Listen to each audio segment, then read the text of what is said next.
the prevention and awareness piece can play such a big part, can't it, in terms of what we do as individuals, but also as employers. So did you want to just kind of talk us through the stats that we've got here on this slide? Because they're really interesting, actually.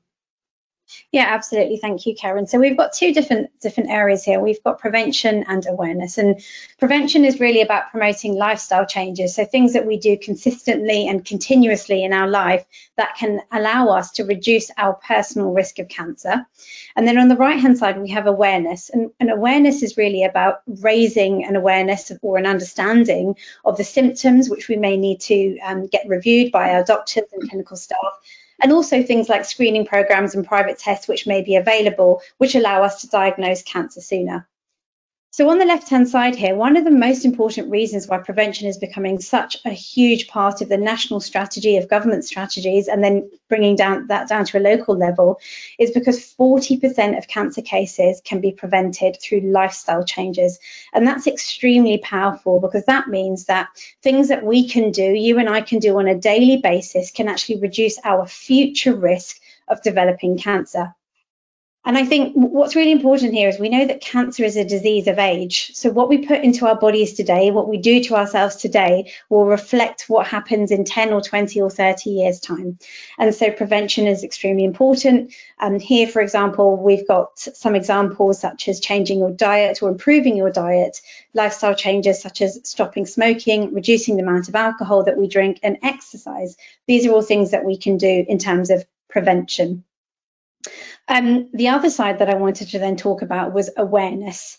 So one of the reasons this is very important is because as oncologists, we look at the survival of cancer and the survival of individual cancers based on what we call the 5-year survival rate. How many people are alive at 5 years having been diagnosed with a cancer? And some cancers are improving their 5-year survival rates because of treatments available. So for example, breast cancer is an example of that. But what we know is that if you are diagnosed later in your disease process, so at a stage 3 or stage 4, you are much less likely to survive 5 years than you are if you're diagnosed at a stage 1 or stage 2.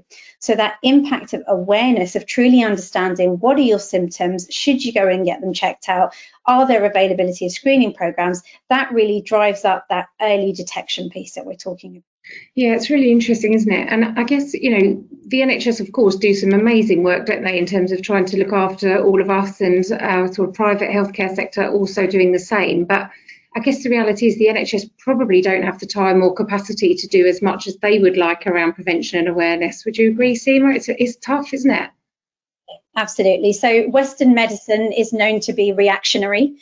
Things happen and then we react as a result of it.